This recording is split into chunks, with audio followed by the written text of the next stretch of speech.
Imaginez que vous arriviez sur un nouveau lieu de travail, prêt à faire la différence, et que vous soyez accueilli par des regards hostiles et pleins de préjugés. C'est ce que Chloé rencontre régulièrement à l'hôpital Sainte-Marie. Mary's. Surtout de la part d'un médecin qui ne pouvait pas regarder au-delà de la couleur de sa peau. Auriez-vous le courage? Chloé respire profondément avant de franchir les portes automatiques de l'hôpital général de Saint. Le poids de l'aube l'envahit. Dans sa tête, elle se répète les mots que sa mère lui a répétés tant de fois. Tu es forte, Chloé. Tu vas y arriver. C'est ce qu'elle a besoin de croire. Mais l'environnement qui l'entoure lui révèle déjà une autre vérité. La forte odeur d'antiseptique, le bruit incessant des pas et des appareils médicaux lui étaient familiers. Mais cette fois-ci, c'était différent. Elle serra de près son badge, toujours brillant. Petit rappel qu'elle était arrivée là par mérite. Cependant, au fil des minutes, le sentiment d'être observée et importunée grandit comme une ombre autour d'elle. Elle n'avait besoin de personne pour dire quoi que ce soit. Les yeux parlèrent de plus fort que les mots. Lorsqu'elle traversa le couloir, les groupes d'infirmières cessèrent de bavarder pendant un moment, et elle sentit le poids de leurs regards sur l'arrière de son crâne. Il n'y avait pas de sourire, seulement une évaluation silencieuse, comme pour demander «Qu'est-ce qu'elle fait ici?» Les murs blancs de l'hôpital, auparavant impersonnels, semblaient maintenant étouffants. Chaque pas résonnait dans les couloirs vides, comme pour signaler la présence de quelqu'un qui ne devrait pas être là. Chaque visage détourné, chaque murmure renforce ses craintes. Chloé était seule dans cette atmosphère. C'est comme si une barrière invisible s'était formée entre elle et les autres. Une barrière qu'elle comprend bien, mais que personne n'ose avouer. Le premier contact eut lieu lorsqu'une infirmière blonde aux yeux froids arriva avec un sourire qui n'atteignait pas ses yeux. «Chloé, c'est bien ça?» demanda-t-elle, son regard balayant le visage de haut en bas. Chloé acquiesça d'un petit signe de tête, tentant de dissimuler l'angoisse dans sa poitrine. Le regard de la femme était acéré et jugeant, comme si Chloé était une exception. Il ne fallut pas longtemps pour s'apercevoir que le sourire cachait du dédain. Au fur et à mesure que nous avancions dans les services, l'anxiété augmentait. L'hôpital ressemblait à une scène, chacun surveillant ses moindres faits et gestes. Elle pouvait entendre de faibles rires au loin, ainsi que des chuchotements silencieux qui semblaient s'arrêter une fois qu'elle était passée. Même sans mots, elle savait qu'elle était rejetée. Il y avait un sentiment d'isolement, comme si toutes les personnes présentes s'étaient déjà mises d'accord sur une vérité non dite. Elle n'était pas à sa place. L'agonie s'intensifie à chaque coup d'œil. Le sol semble plus dur et les couloirs plus longs. Elle a l'occasion de rencontrer le docteur William pour la première fois. Il la regarda comme si elle était translucide, d'un regard froid et lointain, qui n'offrait aucun accueil. Il fait comme si Chloé n'existait pas. Ce simple regard, ou l'absence de regard, est un coup qui envoie un message sans équivoque. Tu n'es pas à ta place ici. Chloé s'efforce de rester concentrée. Elle essaya de se souvenir de la raison pour laquelle elle était là, de son objectif de soigner les autres. Mais l'aura qui l'entoure est étouffante et persistante. Le sentiment d'isolement était intense, et chaque rencontre, ou absence de rencontre, renforçait l'idée que sa présence dans cette institution n'était pas souhaitée. Elle s'en est allée, cherchant un endroit où elle pourrait respirer sans être remarquée, tentant de se ressaisir. Mais où qu'elle aille, le malaise la suivait, comme une ombre sur ses pieds. Lorsque Chloé entre dans l'unité de soins, ses épaules sont déjà tendues, comme si elle portait une charge invisible. Elle respire profondément et tente de dissimuler son malaise, mais rien ne la prépare à ce qui va suivre. Elle reconnaît l'homme dont ils ont parlé, le docteur William. Il se tenait devant un groupe de médecins, discutant et plaisantant à propos de quelque chose que quelqu'un avait dit. Il était grand et mince, avec un regard qui semblait pénétrer l'âme de tous ceux qui le croisaient. Des rumeurs circulaient dans les couloirs selon lesquelles il était l'un des médecins les plus reconnus de l'hôpital, mais aussi le plus rigoureux et le plus brutal.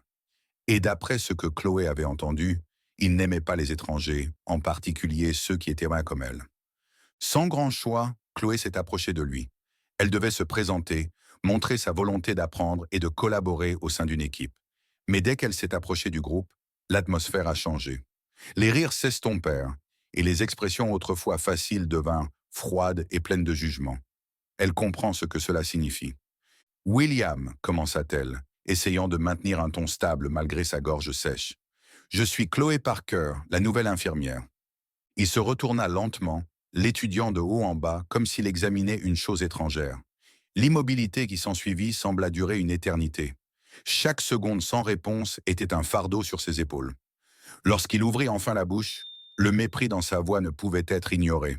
« Ah oui », répondit-il sur un ton qui ressemblait plus à une plaisanterie qu'à une reconnaissance. « Le nouveau. » Il ne dit rien de plus, ne tendit pas la main, ne montra aucun intérêt. Il s'est contenté de regarder de côté, comme si sa présence n'avait aucune importance. Pire encore, les autres médecins qui l'accompagnaient échangèrent de brefs regards, et un ou deux gloussèrent discrètement, mais suffisamment fort pour que Chloé puisse le voir. Elle resta immobile, essayant de comprendre ce qui venait de se passer. Ses tempes étaient martelées par le sang, et son cœur battait la chamade dans sa poitrine. Le message était clair, elle n'était pas la bienvenue. Le docteur William n'avait pas besoin de le dire avec autant de mots. Son attitude montrait clairement que, pour lui, Chloé n'était rien de plus qu'une gêne. Chloé tente de reprendre sa journée et de se concentrer sur son travail, mais la présence du docteur William semble la suivre dans ses moindres mouvements. Même lorsqu'il n'était pas physiquement présent, elle pouvait sentir son ombre planer sur tout. C'était comme s'il avait déterminé dès le départ qu'elle n'avait rien à faire là, et chaque interaction le confirmait. Plus tard, pendant son service, Chloé le repère à nouveau. Il marchait d'un bon pas dans le couloir, donnant des indications sèches aux autres membres du personnel, sans la regarder. Et à chaque fois qu'il apparaissait, le même malaise refaisait surface. C'est comme si elle se savait condamnée. La moindre erreur, le moindre faux pas, serait pour lui une nouvelle occasion d'illustrer ce qu'il pensait d'elle. Chloé comprend qu'elle doit être forte. Mais au milieu des regards glacés et des jugements tacites, la tension était insupportable. La tâche de Chloé s'alourdit au fil des heures. Elle s'efforce d'adopter un comportement professionnel, de ne pas se laisser troubler par les regards froids et les commentaires de ses collègues. Mais chaque rencontre avec eux semble saper sa vitalité. Il n'y avait ni camaraderie ni soutien. C'était comme si elle était une étrangère, une envahisseuse, et que personne ne voulait d'elle. Les choses ont empiré lorsqu'elle est entrée dans la chambre de M. Johnson. C'était un homme d'âge moyen, chauve, au visage toujours désagréable. L'infirmière la plus âgée lui avait dit qu'il était difficile dès le début, mais Chloé comprenait ce que cela signifiait, et il ne lui fallut pas longtemps pour le comprendre. Dès qu'il entra, sourire professionnel aux lèvres et dossier en main, il la regarda du coin de l'œil, sans dissimuler son dégoût. Chloé s'approcha, tentant de respecter les procédures. « Monsieur Johnson, je viens vérifier vos signes vitaux. Pourrais-je avoir votre bras, s'il vous plaît ?» Il renifla, croisa les bras et s'enfonça un peu plus dans les oreillers. « Vous? Comment puis-je faire confiance à un nouveau venu comme vous pour s'occuper de moi ?» Chloé déglutit. Elle était habituée aux commentaires désagréables, mais quelque chose dans la façon dont il les prononçait, ainsi que son regard jugeant, lui retournait l'estomac. Elle garda son sang-froid, se disant qu'elle était une professionnelle. Elle prit une grande inspiration et tenta de poursuivre. « Je suis qualifié, Monsieur Johnson. Je suis ici pour m'assurer que tout va bien. » Il la dévisagea de haut en bas, avec un dégoût qu'il n'essaya pas de dissimuler. « Qualifié, vous êtes peut-être infirmière, mais croyez-vous que je puisse vous faire confiance pour vous occuper de moi ?» Ces remarques frappèrent Chloé comme un coup. Elle essaya de ne pas répondre, mais chaque mot qu'il prononçait était comme une plaie ouverte en elle. Ce qu'il voulait vraiment dire était aussi évident que le jour. Il ne lui faisait pas confiance parce qu'elle était nouvelle, mais plutôt pour ce qu'elle était. Chloé a tenu bon. Elle reprit l'évaluation, prenant les signes vitaux de M. Johnson, tandis qu'il marmonnait des mots durs et essayait d'ignorer la pression dans sa poitrine. Chaque seconde dans la pièce semblait s'éterniser. Ce n'est pas seulement lui qui est en cause, c'est tout l'hôpital qui semble travailler contre elle. Lors d'une brève pause à la cafétéria, Chloé s'assit seule dans un coin, reprenant des forces pour le reste de son service. Les autres infirmières parlaient avec animation à une table adjacente, mais elles ne prirent pas la peine de l'inviter. L'une d'entre elles jeta un bref coup d'œil à Chloé, marmonna quelque chose à sa collègue, et toutes deux gloussèrent. Cela la frappa de plein fouet. C'était toujours comme ça. Une remarque murmurée par-ci, une expression sardonique par-là. L'hôpital tout entier semblait coopérer pour la marginaliser, comme si elle n'était pas une de leurs collègues, mais plutôt quelqu'un qui ne devrait pas être là. Chloé respire profondément et regarde le café froid dans ses mains. Elle savait qu'elle ne devait pas se laisser abattre, mais chaque jour semblait être une guerre. Néanmoins, Chloé refuse d'abandonner.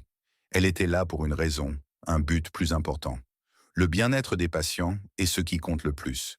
Ce qu'elle a vu à l'intérieur de l'hôpital était dur, mais elle savait qu'elle était forte.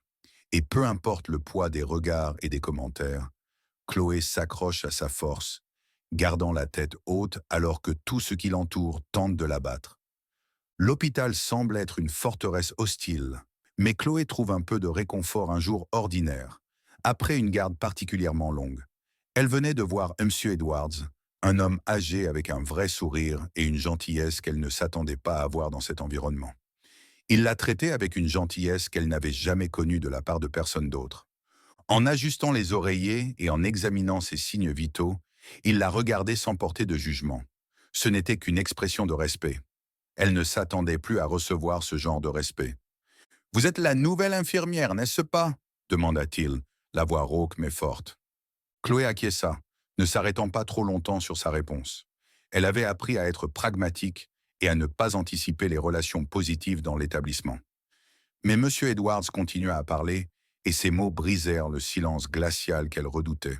« J'ai entendu certaines choses à votre sujet, » ajouta-t-il avec un demi-sourire. « Je voulais juste que vous sachiez que j'admire ce que vous faites ici. » Chloé, surprise, leva les yeux. Il la regardait avec un regard honnête, ses yeux bleus brillants d'âge mais pleins d'empathie. Pendant un moment, Chloé ne sut plus où donner de la tête.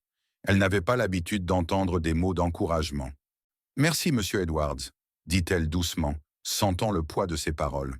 « Cela a été un défi. » Il laissa échapper un petit rire, mais pas un rire de dépravation. C'était le rire de quelqu'un qui connaissait les problèmes de la vie, quelqu'un qui avait déjà surmonté ses propres obstacles. « Je peux l'imaginer, » dit-il en soupirant. « Vous devez être forte pour être ici et faire face à tout cela. Ils ne s'en rendent peut-être pas compte pour l'instant, mais vous faites la différence. » Ces mots parvinrent à Chloé sans qu'elle s'y attende. Tout le poids qu'elle portait depuis le premier jour, tous les regards froids et les mots cruels semblèrent de s'évanouir pendant un bref instant. Quelqu'un dans cet hôpital l'a vue.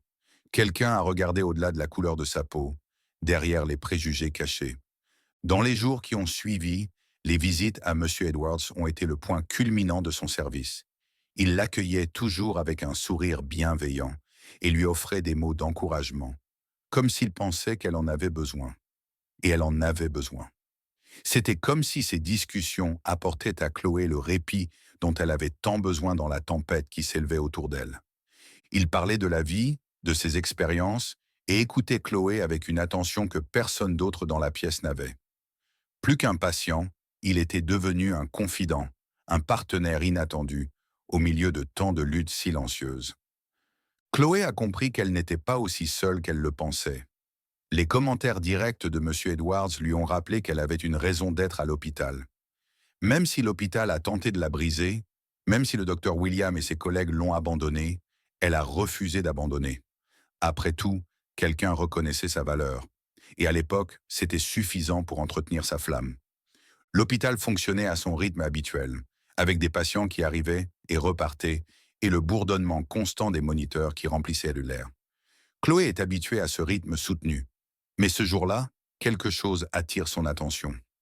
Une urgence a été déclarée et elle a été amenée dans la salle d'opération.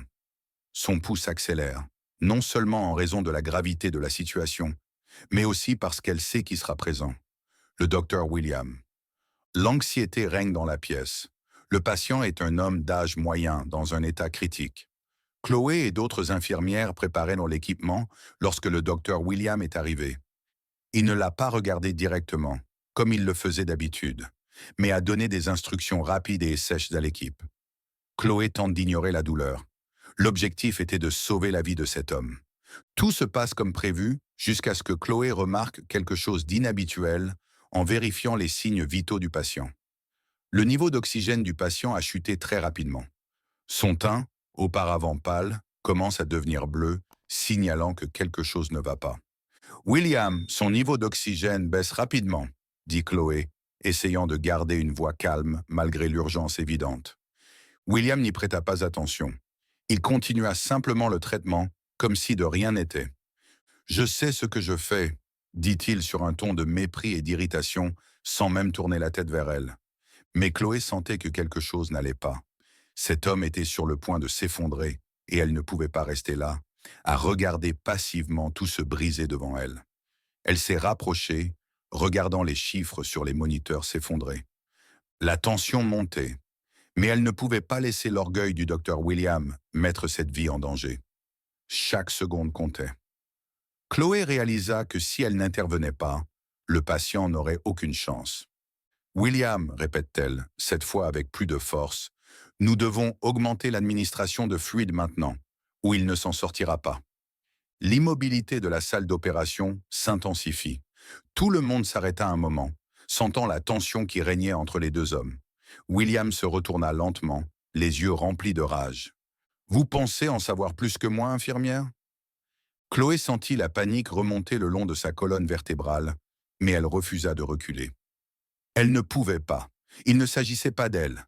Il s'agissait de préserver cette vie. Elle savait qu'elle avait raison.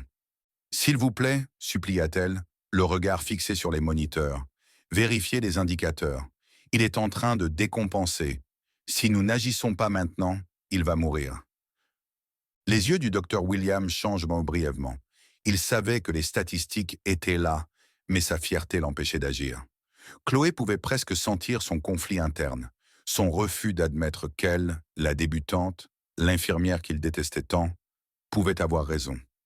Finalement, d'un geste brusque, il donna le signal. Des fluides furent administrés et le moniteur, qui avait auparavant affiché une baisse inquiétante, se stabilisa progressivement. La respiration du patient s'est améliorée et la couleur a commencé à revenir sur son visage. Chloé a pris une grande inspiration qui l'a soulagée. Mais le répit est de courte durée. Elle sait bien que le docteur William n'oubliera pas et ne pardonnera pas son geste. Il la regarda avec encore plus de froideur qu'auparavant, les lèvres serrées. « Tu as eu de la chance cette fois, dit-il doucement, mais assez fort pour que Chloé l'entende. Cela ne change rien. » Chloé ne répondit pas. Elle n'en avait pas besoin. Elle était consciente de ses actes dans une telle situation. Elle savait qu'elle avait sauvé une vie et c'était ce qui comptait vraiment, peu importe à quel point il essayait de le nier. Les jours qui suivent l'opération sont étouffants. Chloé comprend qu'en s'opposant au docteur William, elle a franchi une limite invisible. La tension qui planait auparavant dans l'air semblait plus lourde et plus oppressante. Chaque fois qu'il passait dans les couloirs, il y avait un silence gênant. Les infirmières et les médecins évitèrent de la regarder dans les yeux, comme s'ils craignaient d'être observés de trop près. C'était comme si Chloé avait commis un crime. Non pas en sauvant une vie, mais en osant se démarquer et en ayant le courage de faire quelque chose qu'il ne voulait pas faire. Bientôt, le docteur William a commencé à intensifier sa poursuite d'une manière subtile, mais implacable. Chaque petite erreur, aussi minime soit-elle, devient un motif de réprimande publique. Si une procédure prenait 1 minute de plus ou si un papier n'était pas exactement là où il était censé être, il la convoquait pour des « entretiens » qui étaient, en réalité, des humiliations déguisées. Il parlait toujours d'un ton contrôlé mais méchant que lui seul pouvait employer. Une fois, il l'a arrêtée dans le couloir après une dure journée de travail. Chloé est fatiguée mais s'efforce de garder son calme. « Chloé, considérez-vous que votre travail est satisfaisant ?» Il l'interrogea d'un regard sévère, ne lui laissant pas l'occasion de répondre. « Parce qu'il me semble que vous êtes un peu inattentive. » Elle comprit que c'était personnel. Cela n'avait rien à voir avec son travail, qui était parfait. Mais il voulait la briser. À chaque nouvelle attaque, Chloé sentait son épuisement s'accroître. La résistance interne qu'elle s'était efforcée de construire s'épuisait. Malgré cette tension incessante, elle garda son sang-froid. Ce qui se passait là-bas allait bien au-delà des problèmes professionnels. Le docteur William n'était pas le seul en cause. Il avait créé un environnement dans lequel les autres employés se sentaient à l'aise pour la critiquer. Les infirmières, qui avaient de l'habitude de chuchoter, ont commencé à faire des blagues basses en sa compagnie. Des commentaires sur sa beauté et sur le fait que certaines personnes ne savaient pas où elles en étaient. Un matin, lorsque Chloé est entrée dans les toilettes, l'ambiance s'est immédiatement détendue. Les discussions ont cessé et toutes les infirmières l'ont regardée. L'une d'entre elles, Jennifer, a volontairement haussé le ton. « Certains débutants doivent comprendre que l'hôpital n'est pas un endroit où l'on attire l'attention, vous savez. Nous sommes ici pour faire ce qu'il faut, pas pour nous mettre en valeur. Les autres gloussèrent, et Chloé sentit son sang bouillir de rage et de honte.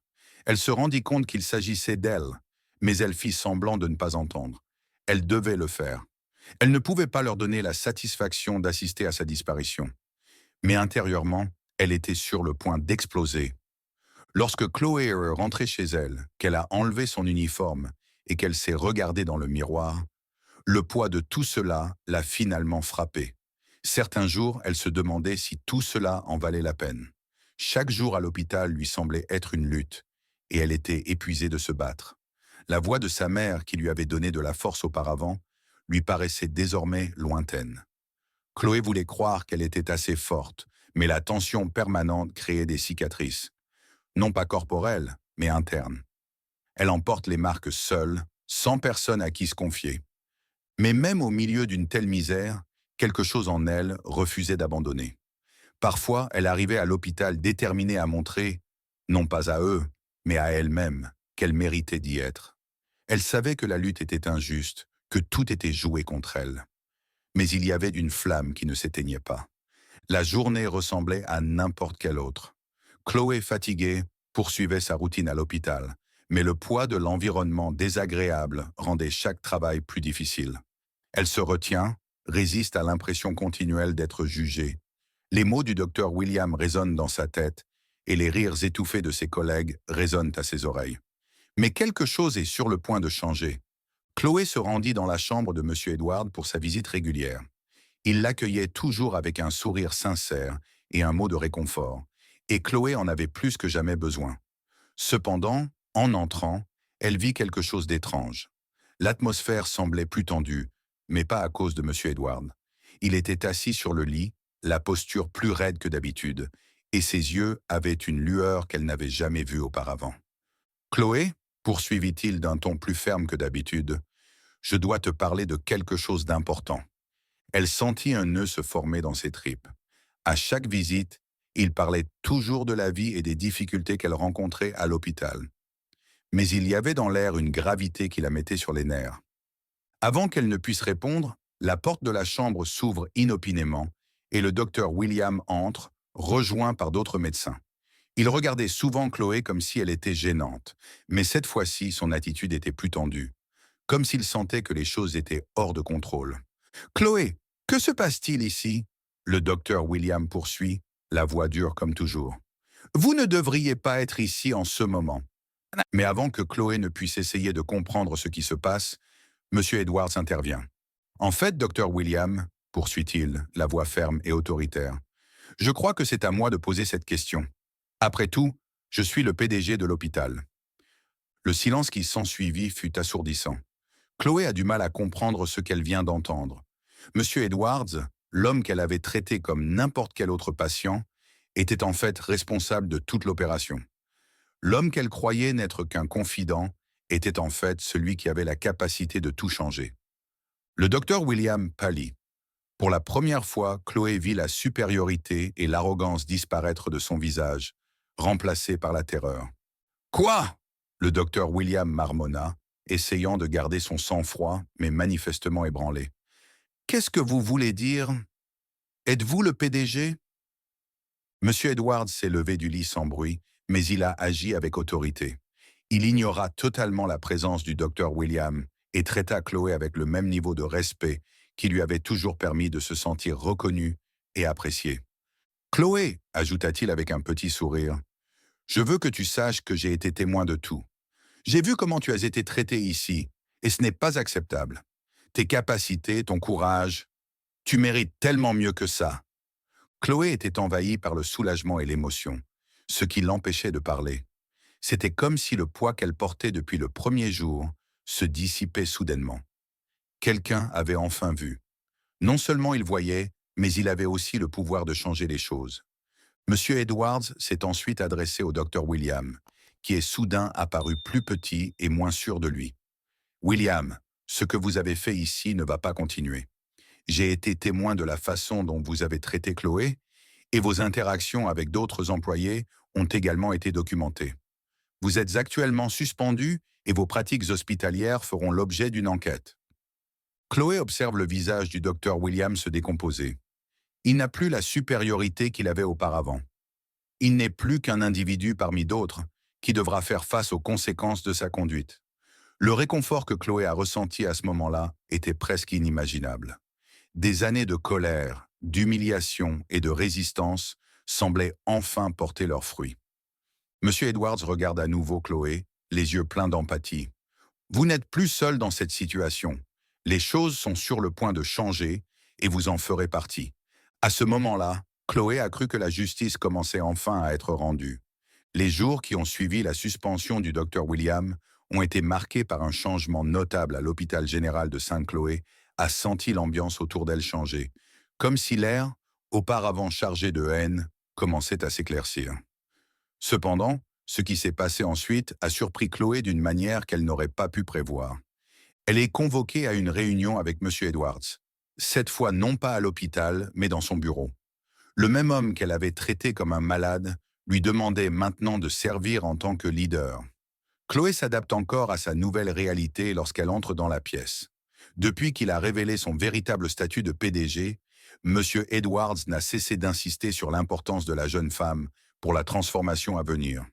Assise en face de lui, Chloé écoute attentivement la proposition qu'il lui fait. « Chloé, poursuit-il, la voix basse mais aimable, ce que tu as vécu ici n'est pas un incident unique. Ce que vous avez vécu est le symptôme de problèmes sous-jacents bien plus importants. Et nous avons besoin d'individus comme vous pour y remédier. » Elle cligna des yeux, essayant de comprendre ce qu'il voulait dire. Monsieur Edwards s'est penché en avant avec une expression sérieuse et pleine d'espoir. « Je veux que vous acceptiez le nouveau poste de directeur de la diversité à l'hôpital. Vous serez chargé de veiller à ce que des circonstances comme celles dont vous avez été témoin ne se reproduisent plus, pour personne. » Chloé est stupéfaite. Les mots résonnent dans son esprit. Directrice de la diversité. Elle, après toutes les souffrances, les humiliations et le mépris, on lui demandait maintenant d'être le fer de lance d'une transformation culturelle. Pendant 1 minute, elle ne sut plus où donner de la tête. Elle a ressenti une combinaison d'émotions, de l'étonnement, de la gratitude, un peu de crainte et surtout un fort sentiment de justice. C'était comme si elle avait enfin obtenu ce pourquoi elle s'était battue. Elle regarde M. Edwards qui l'observe avec patience. Il était conscient que cette offre comprenait bien plus qu'un nouveau poste. C'était une invitation pour Chloé à changer l'endroit qu'il avait presque détruite. « J'accepte », finit par dire Chloé, la voix forte mais le cœur brûlant de passion. « Je veux participer à ce changement. » Au cours des 6 mois suivants, Chloé s'est investie dans son nouveau poste. Chaque réunion et atelier sur la diversité et l'inclusion qu'elle organisait était une petite victoire. Chaque fois qu'elle traversait les couloirs de l'hôpital, elle sentait le changement. Les regards méprisants ont disparu. Les infirmières qui riaient dans son dos l'accueillent désormais avec respect. Il reste encore beaucoup de chemin à parcourir, mais des changements mineurs sont déjà perceptibles. Chloé se sentait plus forte en sachant que, plutôt que de subir l'atmosphère toxique qu'il avait auparavant étouffée, elle était désormais responsable de la modifier. Elle était devenue la voix de beaucoup d'autres personnes qui avaient été réduites au silence, y compris elle-même. Un jour, alors qu'elle traverse les couloirs, une nouvelle infirmière, manifestement inquiète, la croise. Chloé observe le malaise de la jeune fille dans ses yeux, semblable à l'insécurité qu'elle a elle-même ressentie. Elle s'arrête, lui sourit chaleureusement et lui propose son aide. Cela fait désormais partie de sa routine, s'assurer que personne d'autre ne se sente comme elle. Seule, invisible. Un nouveau panneau a été placé à l'entrée de l'hôpital. Elle passe devant tous les jours, mais prend le temps de s'arrêter et de le lire attentivement. Mary est un environnement bienveillant, respectueux et ouvert à tous. Chloé sourit. Le poids du passé était toujours présent, mais il semblait plus léger. Elle n'était plus l'infirmière qui se promenait en silence, espérant ne pas être observée. Elle était le leader, une voix forte dans un lieu où les choses changent enfin. La justice, longtemps attendue, est arrivée. Après tout, Chloé était là où elle aurait dû être depuis le début.